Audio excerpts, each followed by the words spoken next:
Good morning, everyone, and welcome into Wake and Take. It's your boy, Jason, and we have some football to talk about today. We had a football game last night, so we'll discuss a little bit about Thursday Night Football, as well as previewing a little bit of Week 15 fantasy football action, a player to start, a player to sit, as well as going game by game, picking who will win, who will lose, all that fun stuff. So all that and more coming up on Wake and Take. So sit back, relax, sip your coffee, and enjoy the show.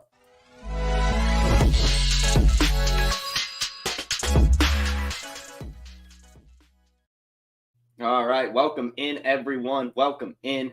We've got a good show coming up for you guys today. But before we get into that, we need to hear about the DFS Dominator. DFS getting harder every year, but we're here to make it easier with the DFS Dominator because I know a lot of optimizers keep coming out. Oh, our optimizer. What about this optimizer? But that optimizer. Well, we have a cash game optimizer that leverages the projections from Dario, Billy, the award-winning projections at playerprofiler.com, and builds the best lineups for cash games that have both upside and stability, because that's what you want. It's a couple clicks, boom, boom, boom. You get the best possible lineup for your cash games. But for tournaments, traditional optimizers don't work. That's why we have a lineup genius, which takes you through the process of building lineups the way they should be built. Which quarterbacks you want to be overweight on, then building stacks, then setting runbacks, then optimizing, and generating up to 150 lineups that you can easily import into DraftKings, into FanDuel. That's the DFS Dominator. It's only $45 a year, not a week, a year. Just go to Player Profiler, click on the DFS Dominator from the menu, and you won't be sorry. You will not be sorry if you get the DFS Dominator. And hey, it's not even $45 anymore. It is $10 for the DFS Dominator, one of the best tools out there on Player Profiler, but just in the game in general. If you need help setting your DFS lineups, there's no better tool than that DFS Dominator. Now, speaking of domination, guys, last night's football game was ridiculous. How in the world does that even happen? How do the Chargers allow the Raiders to beat them 63-21? 42 points in the first half from this Raiders team. The Chargers only scored 21 because the Raiders, they have essentially gave up. They were like, if you want to score some points, sure, we'll let you.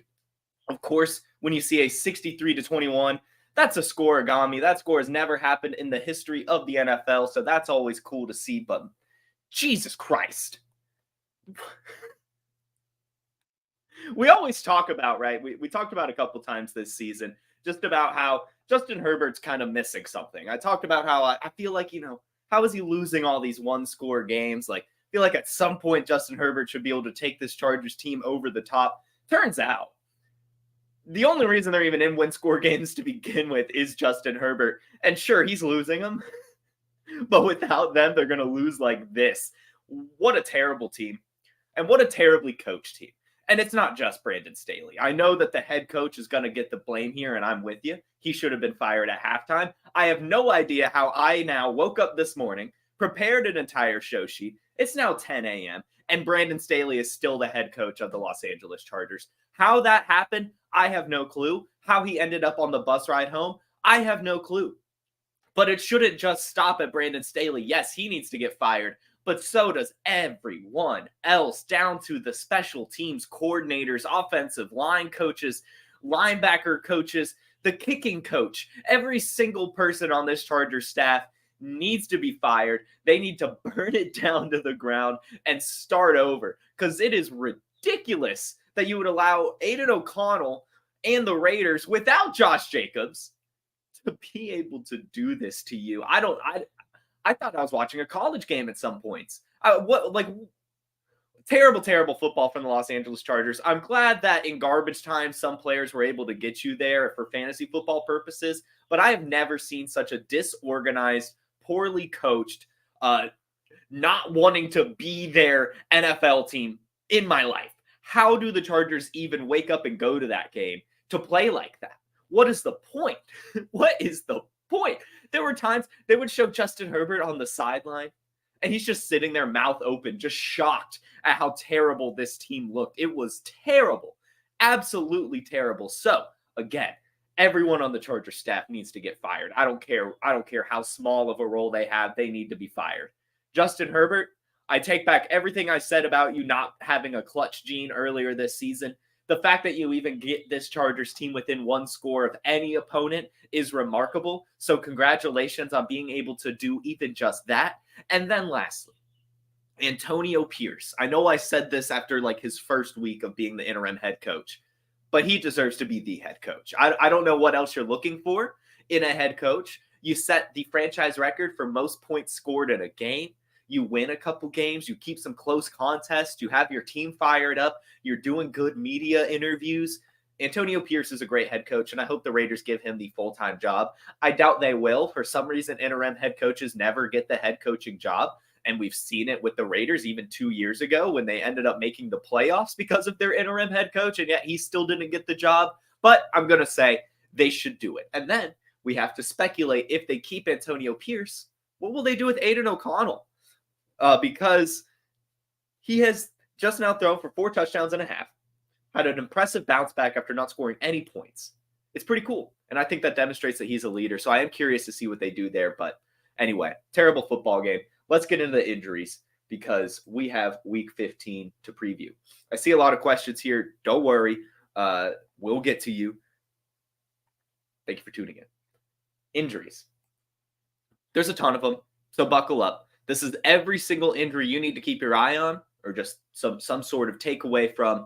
There's a ton of them. Michael Wilson, neck injury, limited, should be returning, as well as Marquise Brown. Marquise Brown had his heel injury. He's had limited practices all week. He should be playing this week. Should be totally fine. Michael Wilson making his first game with Kyler Murray. Pick him up if he's available. Go get yourself some Michael Wilson. Next, Dalton Kincaid. He has a thumb injury that he picked up in last week's game. He's had limited practices all week, looking like he'll be able to suit up. I would be worried given he catches the ball that he has a thumb injury, but if he's able to go out there and practice and show up playing, likely that means it's not going to affect his gameplay too much and he should be good to go.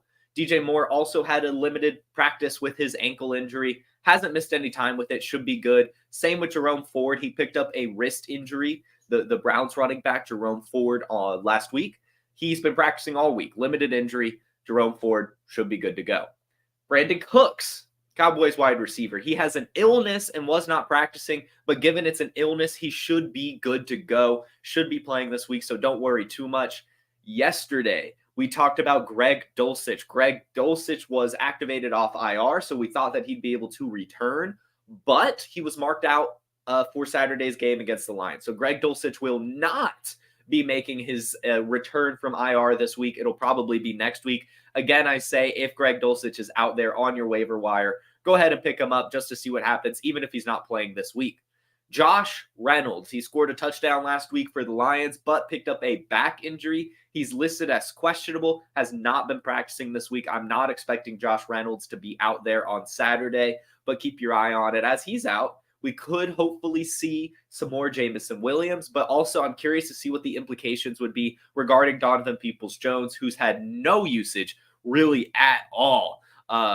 Since he's landed in Detroit, we could see something here if Josh Reynolds is out. Green Bay Packers have a few of them. A.J. Dillon, he actually broke his thumb on Sunday, so he's not expected to play. He has not been practicing all week. It's been an underreported injury for sure, but he is not looking to play. That's A.J. Dillon. However, Aaron Jones should be returning. He has a limited practice all week with his knee injury that's been sidelining him. So while A.J. Dillon is looking like he will not be playing, Aaron Jones looks like he will be bouncing back this week. So look for that. And then Christian Watson with his hamstring injury, he missed this week's game. He also will probably miss this week's game as he has a hamstring injury that is still sidelining him at practice, still not participating this week.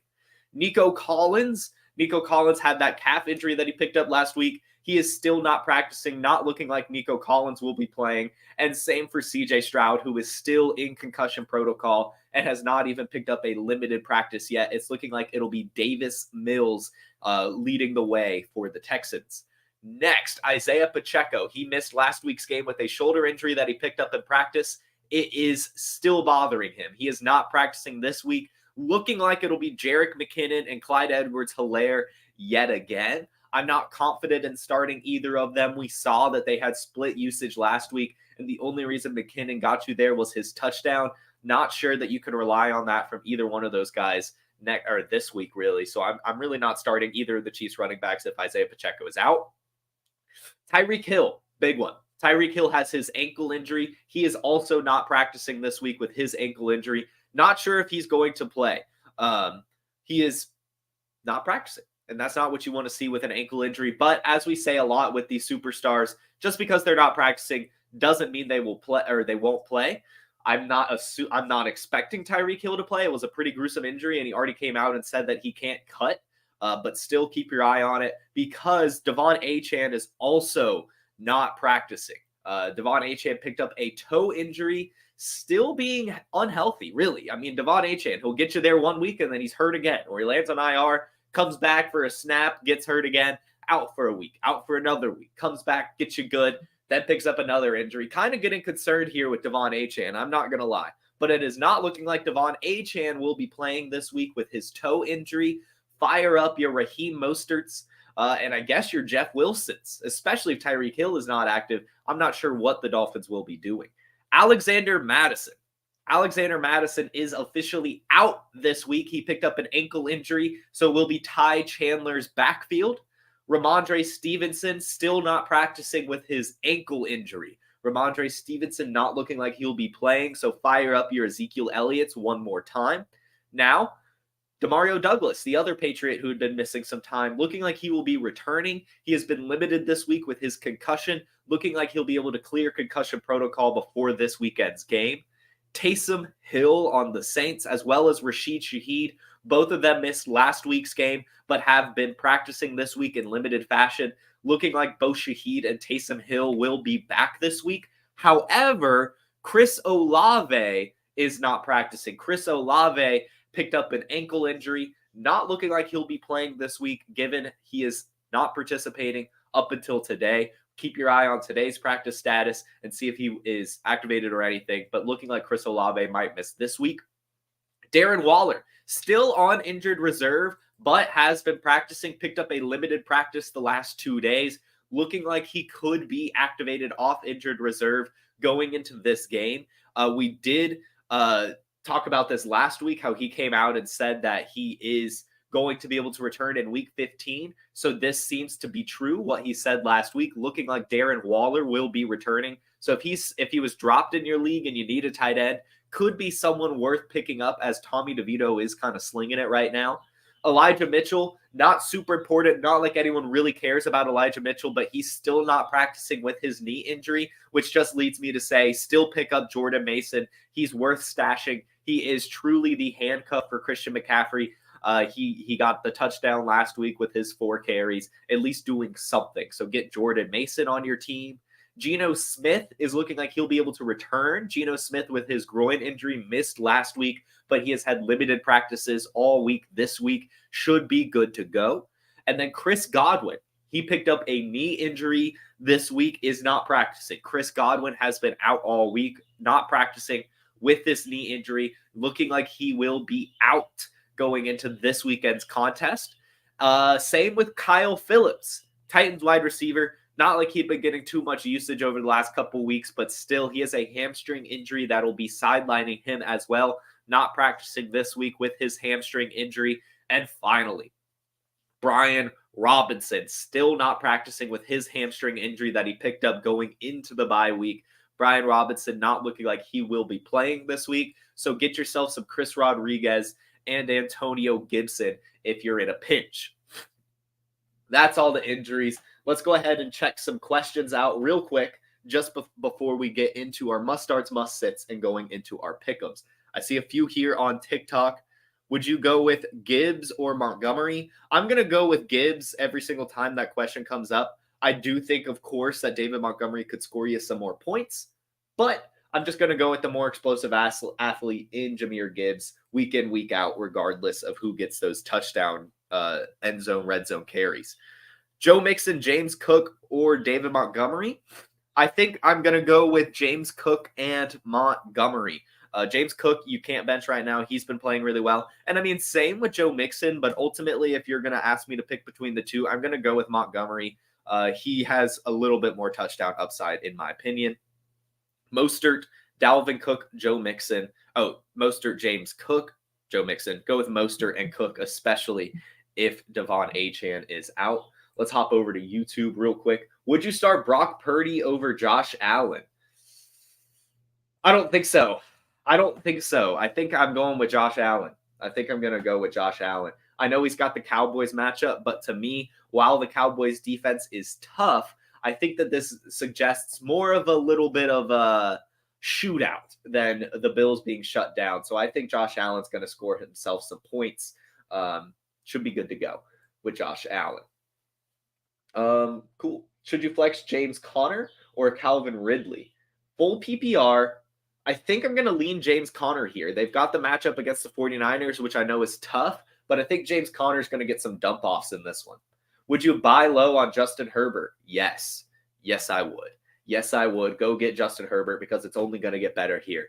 But before we get into more questions, let's now talk about some starts, some sits, and get into some pick'ems.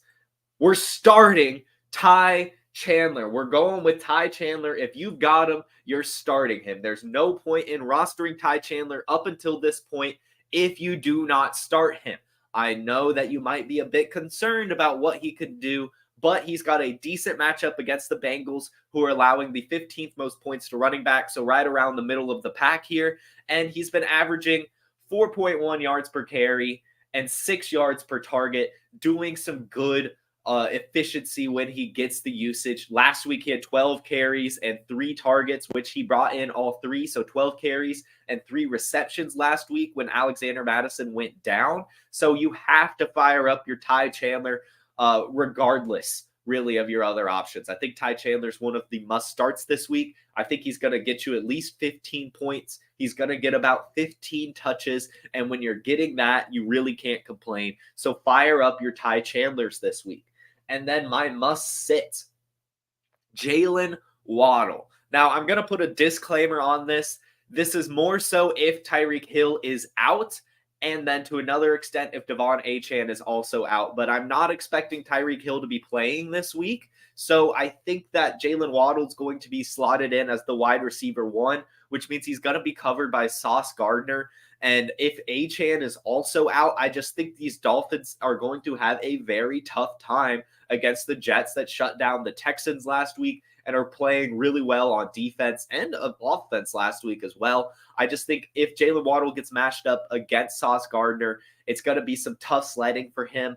And let's be honest here. I know it's not the best analysis to say this, but Jaylen Waddle has had 9.5 more points in 4 straight weeks and hasn't really had a floor game all season. At some point, Jaylen Waddle has floor games. That's one of his traits. I feel like at some point it's going to come. And so I'm expecting it this week against the Jets, especially if Tyreek Hill is out and he has to go up against Sauce Gardner. I just think the Dolphins are going to have a tough day, and especially Jaylen Waddle if he's asked to be the main wide receiver in this one.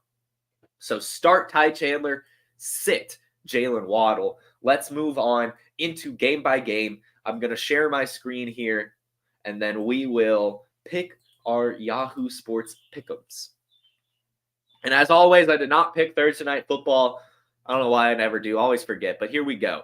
Bengals, Vikings in Cincinnati. We've got Nick Mullins starting for the Vikings. We've got no Alexander Mattison, but we do have Justin Jefferson and TJ Hawkinson coming out. So should be an okay game. However, I'm still going to go with the Bengals, who've actually been playing really well with Jake Browning. They're a little bit of a more complete team, and I just don't expect Nick Mullins to be able to do too much here. So give me the Bengals. Next game we have is the Colts-Steelers. Mitchell Trubisky Steelers, I can't bet on. Give me the Colts, who are actually finding themselves within the playoffs right now. Give me the Colts over the Steelers. Lions, Broncos in Detroit. I'm going to go with the Lions because they're the home team, but this is definitely one of the more interesting Saturday games, if not the most interesting Saturday game. I think that this has shootout written all over it. Lions versus Broncos. Want to fire up, of course, Courtland Sutton and any Lion you have for the most part. I think that this could be a fun little game, but give me the Lions overall. Next game we have is the Browns-Bears. I'm going to go with an upset here. I'm going to go with an upset here, and I'm going to pick the Bears to beat the Browns. I know that Joe Flacco is kind of playing lights out, and I know the Browns have a really good defense, but I don't know. The Bears are playing really well right now. They just really brought it to the Lions. Justin Fields is a really good football player. I'm not sure why he doesn't have more respect. Give me the Bears to upset the Browns and to begin to push them out of the playoffs. Let's go, guys. I don't want the Browns in the playoffs. No one wants to watch the Browns in the playoffs. We want some other good AFC team. Get the Browns out of here. Let's go, Bears. Next, we have Packers, Buccaneers. We're going to go with the Packers in this one. We need the Buccaneers to lose if we want the Falcons to make the playoffs. So we're going to go with the Packers, who have been playing really well. I know they just got upset this week by the Giants, so I think they're going to bounce back. No Christian Watson, but Aaron Jones should be returning, which will help immensely. And if the Buccaneers are without Chris Godwin, like it's looking like, I don't know if they're really going to be able to run the offense completely through Mike Evans and Rashad White. And I know Chris Godwin hasn't done a ton, but he still helps keep the defense honest. And so I think that could be a bit rough without him. Titans, Texans. If CJ Stroud was playing, of course I'd go with the Texans, but he's not. And so we're going to go with the Titans here, getting revenge for DeAndre Hopkins. And Derrick Henry, of course, always beats up on the Texans. And a cool note about this is that the Titans will actually be using their Houston Oilers uniforms. So we've got Houston versus Houston. One of them will have to win. I'm going to go with the Tennessee Houston team. Go with the Titans over the Texans. Dolphins, Jets. I'm going with the Jets here. As I said, I'm sitting Jaylen Waddle. Devon Achane's not looking like he'll play. It's not looking like Tyreek Hill's going to play. And so I think the Jets will actually upset the Dolphins in this game. Keep it really tight as well. I don't think either team will go over 20 points. I think this will actually be a low-scoring contest in this one. Next, we have Patriots-Chiefs. Chiefs coming off a very frustrating loss. I fully expect all of the Chiefs to play extremely well, but especially Patrick Mahomes and Travis Kelce. I think they're going to really give it to the Patriots. I'm expecting a total blowout in this one. I think the Chiefs play with a chip on their shoulder and take it to the Patriots, win by like 30. Travis Kelce and Patrick Mahomes remind us all of who they are in a really fun contest for their offense. Giants, Saints, give me the Giants. Tommy DeVito going to be crushing it yet again. It's looking like Chris Olave is not going to play, and Rashid Shaheed and Taysom Hill are going to be less than 100%. I think the Saints are going to have a tough time here against the Giants, who are playing on fire right now. They're heating up at the right time of the year. Give me the Giants, especially since the Saints need to lose to keep the Falcons in first place.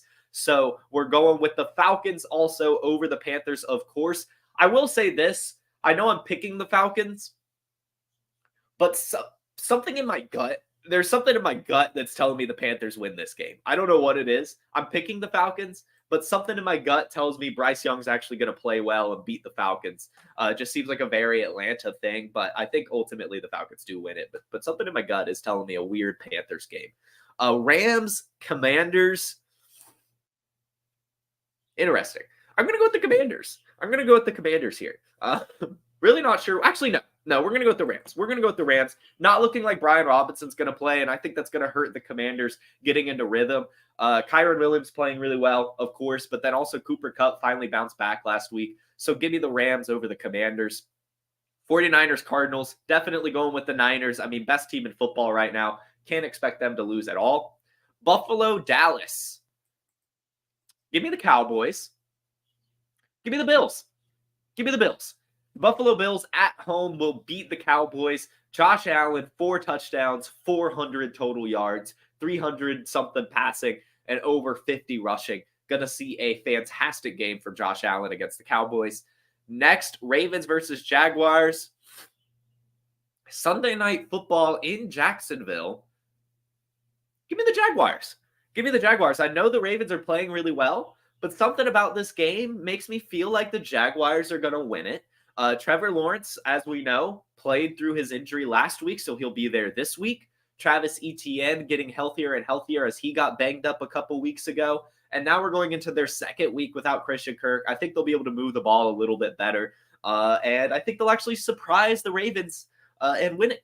And then Eagles, Seahawks, we've definitely got to go with the Eagles here to bounce back. I know they've been shut down the past couple weeks, but give me the Eagles. They're going to bounce back against the Seahawks.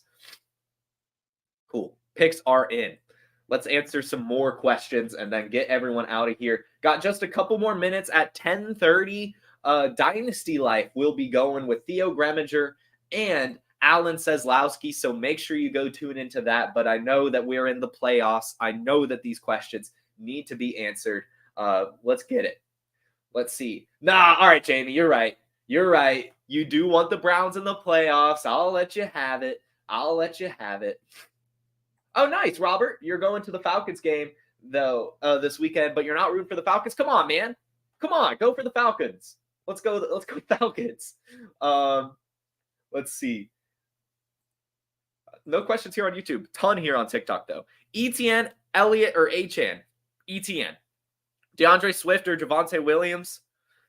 Tough one. The Lions are actually pretty good against running backs. I think the Eagles need to bounce back this week, and I think they will. And they're actually undefeated when they give DeAndre Swift more than 10 carries. So I think that they'll do that. I think they'll give DeAndre Swift a ton of carries this week. Try to get him worked back into it as they've abandoned him the past couple weeks. Let's get DeAndre Swift over Javonte. Lamar Jackson or Matthew Stafford? Got to go with Lamar. I think that it's going to be a potential shootout against the Jaguars. And then, of course, he gets you that rushing floor. Jahmyr Gibbs, Mixon or Moss? Give me Gibbs.